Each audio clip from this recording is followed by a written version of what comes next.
hits of the period, shows which typified the style and tone of this year's most successful television. The first of them prevented middle-aged parents from having to answer their children's question, who? The Daleks have failed! Why don't you finish the job and make the Daleks extinct? Rid the universe of your filth! Why don't you just die? You would make a good Dalek. Christopher Eccleston is the ninth actor to receive the ignition keys to the TARDIS.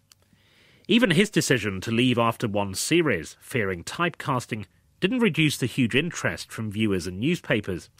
His replacement, David Tennant, received just as much coverage.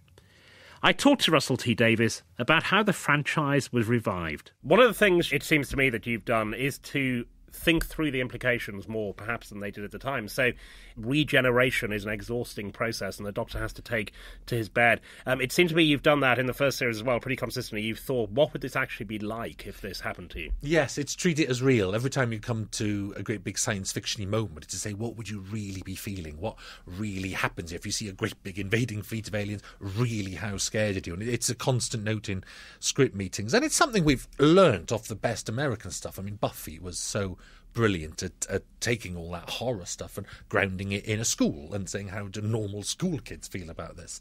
And just play that bit of it, which you get a lot of gags from as well. It's not just all serious conversation comes out to that. It just keeps it alive. I think that's why we got people watching.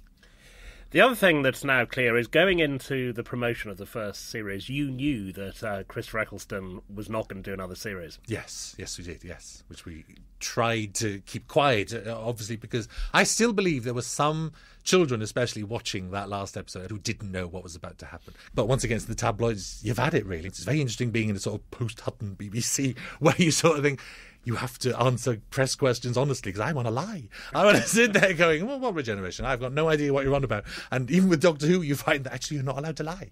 I think that's part of the game. Now, one episode, the most political episode, the number 10 episode, went out during the election campaign and was very political. You blew up the... Downing Street. You blew up Downing Street, destroy the government. Now, was there any leaning or advice on that from the BBC? Absolutely not. We cleared it. Everything you do goes through a department called editorial policy, and we didn't know that would be election week, so it was sort of lucky. But I have to say, again, you get away with murder with Doctor Who. If that was state of play, and it had ended with the blowing up of Downing Street, I think questions would have been raised. Since it was a Downing Street full of aliens blown up by a cruise missile aimed by the Doctor, then they get the sense of humour. You know, you do get away with murder in that sense.